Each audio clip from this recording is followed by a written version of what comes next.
Now, that authority of the father also carries over to a Roman religion that in some ways is very family and household based.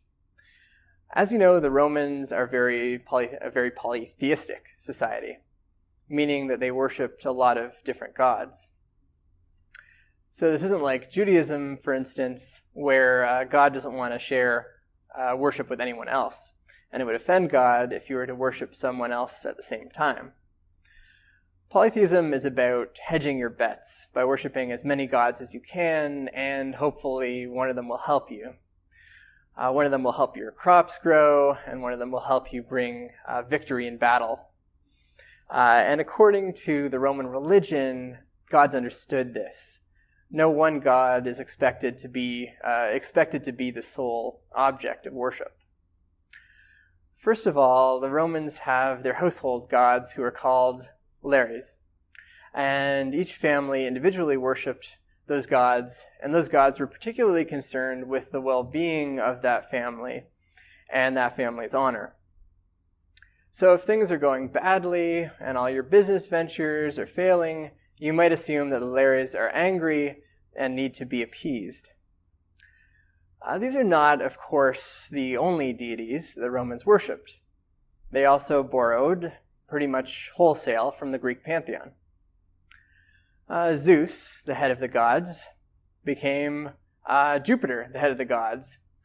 Hera, his wife, became Juno, his wife. Aphrodite, the goddess of love, became Venus, the goddess of love.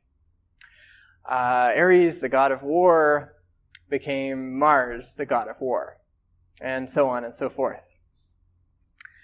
So there was a lot of religious and cultural borrowing. And you might pray to one of these deities, particularly when their speciality is involved. So you would pray to Aphrodite to have someone fall in love with you, or if someone was breaking your heart, you might pray to Aphrodite to destroy them. And you would pray to Mars for victory in battle. And another really important spiritual practice for the Romans at the time of the Republic and the Empire was the practice of divination. Whereas the Pantheon was a Greek import, divination was an Etruscan import.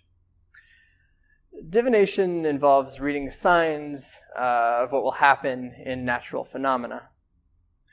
So the flight patterns of birds, for instance. If a bird is flying in an auspicious way, they'll be victorious in battle. But if the birds are flying in an inauspicious way, then that's a bad omen, and maybe you don't go to battle that day. A particularly famous way of divining is divining from entrails. The priest who does this is called haruspex. So what they do is they cut open an animal. It was a bull a lot of the time, and they read the pattern of the bull's intestines. And that's supposed to tell you what's going to happen, allowing you to mitigate future misfortune or take advantage of some favorable omen. Underlying all of this, you have a sense of morality that's deeply based on patriotism and a willingness to fight for Rome, and loyalty to Rome and a sense of duty to family and of duty to the Republic. The word piety, pietas in Latin, doesn't mean what you might picture when you imagine what a pious person today looks like. You might think of someone today who prays a lot and who reads their scriptures, maybe like a priest or a pastor. But piety for the Romans is about duty. It's about family. It's about being willing to fight and to sacrifice for the good of the Republic.